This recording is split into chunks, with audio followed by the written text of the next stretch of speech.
السلام عليكم ورحمة الله وبركاته. كيف الحال؟ عساكم بخير دائما فيما كنتم. طبعا تجيني أسئلة كثير دائما بخصوص موضوع الزوبريم ورأيي في أنا هذه الشركة أو المنتج اللي هم يصنعوه. أول حاجة خلينا أقول لكم إنه الزوبريم هذا ما هو أكل. الزوبريم هذا هي عبارة عن اسم شركة. الأكل اللي إحنا نقصده اللي هو الفروت بلند فليفر، اللي هو نكهة مزيج الفواكه أو نكهة مزيج الفواكه، يعني أنواع فواكه مختلفة. هم بيعطوك النكهة في منتجات مثل اللي تشوفها. وشوف هذه الصورة اللي أنا حاططها هنا، هذا اللي أنا أقصده، هذا الأكل. إيش رأيك في هذا الأكل؟ راح أقول لكم في السنابات الجاية. خليني أقول لكم على حاجة، هو رأيي الشخصي وأيضا هو أبحاث علمية فيما يخص موضوع الزوبريم. حتى في بعض الناس أو بعض الجمعيات اللي تحذر منتدبيها إنهم يعطوا طيورهم من هذه الأنواع الأكل.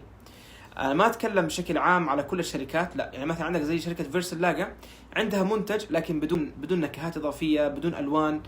تلاقي حتى اسمه يمكن فيرسلاجا بي 12 أو بي 5 حاجة زي كذا. يكون الببغاوات والطيور الصغيرة يكون مستخلص من بعض الفواكه، صحيح مش كل الفواكه، لكن الألوان اللي تشوفوها في نفس المنتج وريتكم إياها قبل شوية اللي إحنا نسميه زوبريم، وهو أصلا مزيج من فواكه نكهات فقط.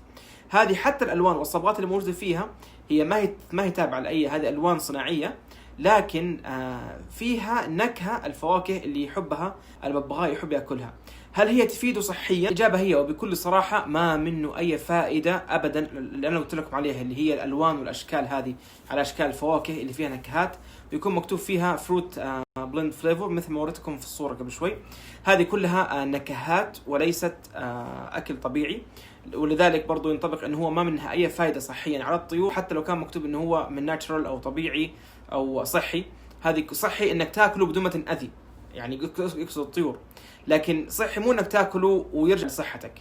فبقول لكم على حاجة برضو اللي يشكك في كلامي، انت لو عندك تفاح او عندك موز وخليتها برا لمدة مثلا ساعة، ايش راح يصير؟ راح تلاقيها تعفن. طالما ان المنتج هذا ما يعفن فهذا منتج يعتبر في مواد حافظة، في مواد صناعية، في مركبات كيميائية ما هي طبيعية انحطت.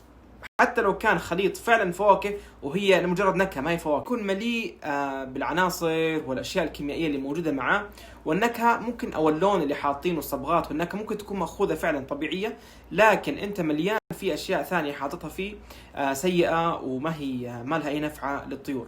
حتقولي طيب ايش البديل؟ حقولك البديل انك تقطع، الله لا يهينك، تفاح، تقطع مثلا بطيء، اي نوع فواكه موجود عندك تقطعها وتقدمها بشكل منتظم للببغاء اللي عندك او لطيورك. ما في اي مشكله. ان شاء الله باذن الله احنا الاسبوع هذا في يوم من الايام راح اصور كيف انا اقدم الفاكهه للطيور عندي في غرف الانتاج. لكن انا قاعد اتكلم الان، انت ما عندك اي مشكله انك انت تقطع لهم فاكهه طبيعيه مثلا زي التفاح. التفاح معروف جدا انه يعالج بعض المشاكل عند الطيور في الهضميه، ويمدهم يعني ماء التفاح. الماء اللي في التفاح نفسه يحل مشاكل الجفاف اللي عند الطيور، وله فوائد كثير جدا ثانية، وغير الفيتامينات اللي تاخذها.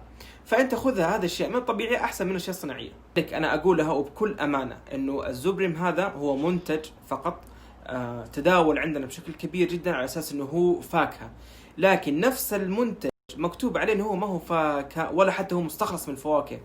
هو مكتوب عليه انه فليفر، انه نكهة. حتى حوريكم المعنى المصطلح هذا ايش معناه الحين على الانترنت. الفليفر هذا نكهة، مجرد نكهة او ريحة حتى للفاكهة، ولكن مش مستخلص من الفاكهة نفسها.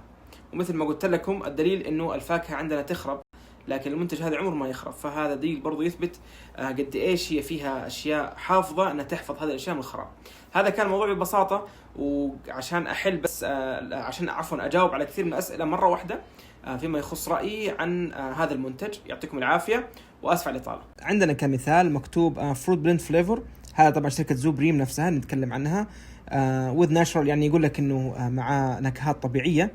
طيب هنا مكتوب انه هو هيلثي وديليشيس، طعمه لذيذ يعني. برضو تكمل الكلام طبعا معاه هو شو اسمه فيتامينات ومعادن، مكتوب فيتامينز ومينرالز والاشياء هذه كلها موجودة مع نفس المنتج هذا. تمام. طيب خليني انا هنا اوريكم حاجة. لما انا بحثت اشوف انا كاتب هنا فليفر نكهة، راح اوريكم الترجمة حقتها. صور الشاشة عشان تقرأ انت براحتك ايش هو مقصود بكلمة فليفر اللي مكتوب على المنتج. بعد كذا نيجي نشوف هنا النكهات الطبيعية. صور برضو الشاشة هنا علشان تشوف نكهات طبيعية ايش معناها بالضبط. قلت اللي المعلومات اللي عندي، انت حابب انك تكمل في موضوع الزوبريم، هذا امر راجع لك ولحلالك. بالعكس أنت حر، لك كامل الحرية.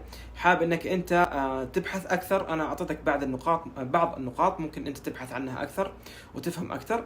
وبالتوفيق، وبالأخير أنت صاحب الحلال وأنت الحر في اختياراتك لطيورك المفيدة. يعطيكم العافية وشاكر لكم على المتابعة.